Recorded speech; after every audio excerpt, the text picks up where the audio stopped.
Quelles sont les tendances en matière d'inscription en cette fin d'année?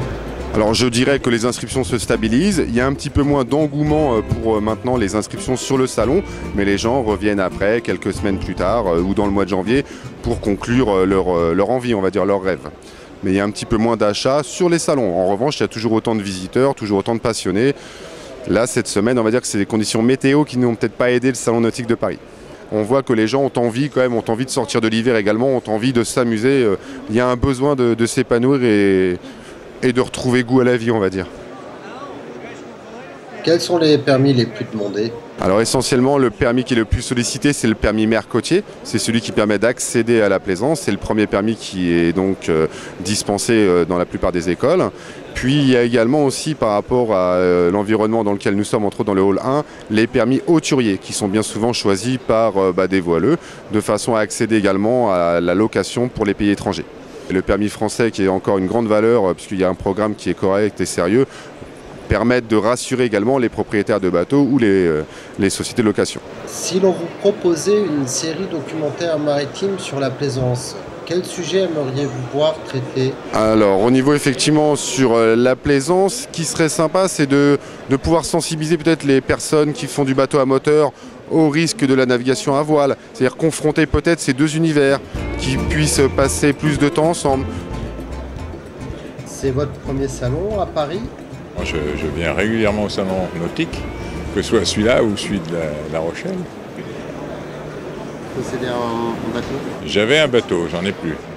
Pensez-vous que le nautisme est bien représenté à la télévision? Moi, je pense, si vous voulez, on est bien servi en Vendée Globe, en grande course au large, avec des bateaux extraordinaires, avec des skippers extraordinaires. Bon, ça, on en voit, c'est de la Formule 1, quoi. Mais je pense que ce qui manquerait peut-être un peu, c'est justement l'histoire de Monsieur Tout-le-Monde. Hein, c'est un petit peu des reportages sur Monsieur Untel qui, avec son épouse et ses deux enfants, a fait du cabotage en Bretagne, ou est rentré dans le Belon, ou voilà, à l'Aiguillon. Voilà, des petites histoires comme ça, sympathiques, hein, avec le bivouac le soir, la façon dont il fait les courses. Bon, des histoires bêtes, mais des histoires de famille. Et ça, je pense que les gens seraient sensibles à ça. Et en même temps, ça leur apporterait la démonstration que, justement, avec peu de moyens, on peut se faire beaucoup de plaisir.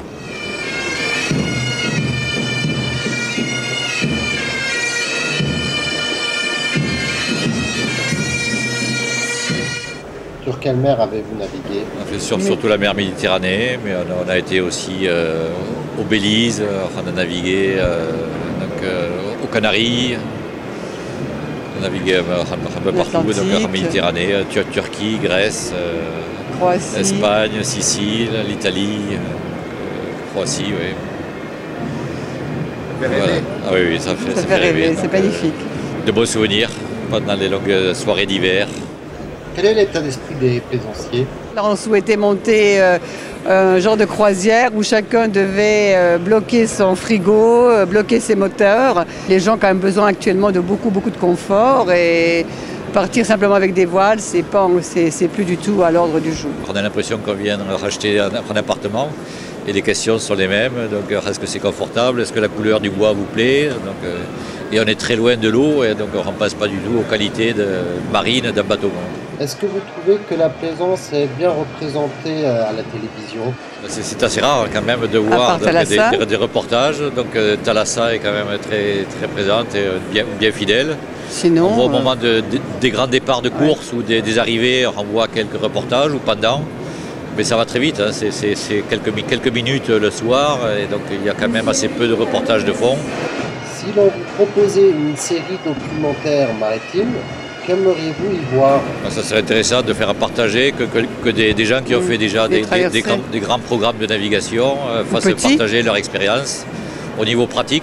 Donc comment s'organiser, comment le préparer, comment ça a été vécu, voir les petits incidents qui se sont passés à bord. Et donc tout ça, je pense que ça pourrait intéresser pas mal de monde.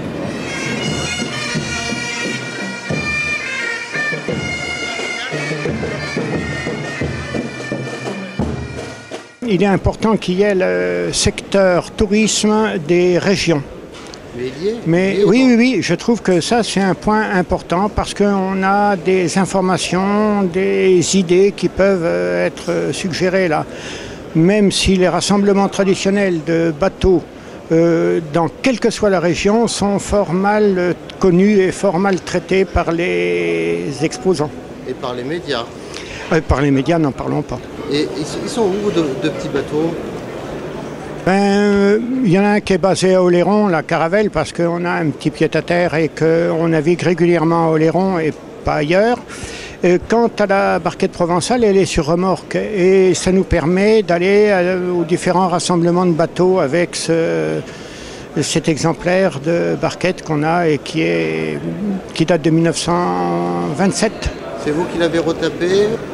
Eh ben, on a simplement continué l'entretien en réalité parce que cette barquette était en très bon état malgré son âge, bien conservée, et on continue alors là cette fois avec un groupe de copains. Et on fait par exemple dernièrement, enfin l'an dernier plus exactement, on était à La Ciotat, un rassemblement de voiles traditionnelles.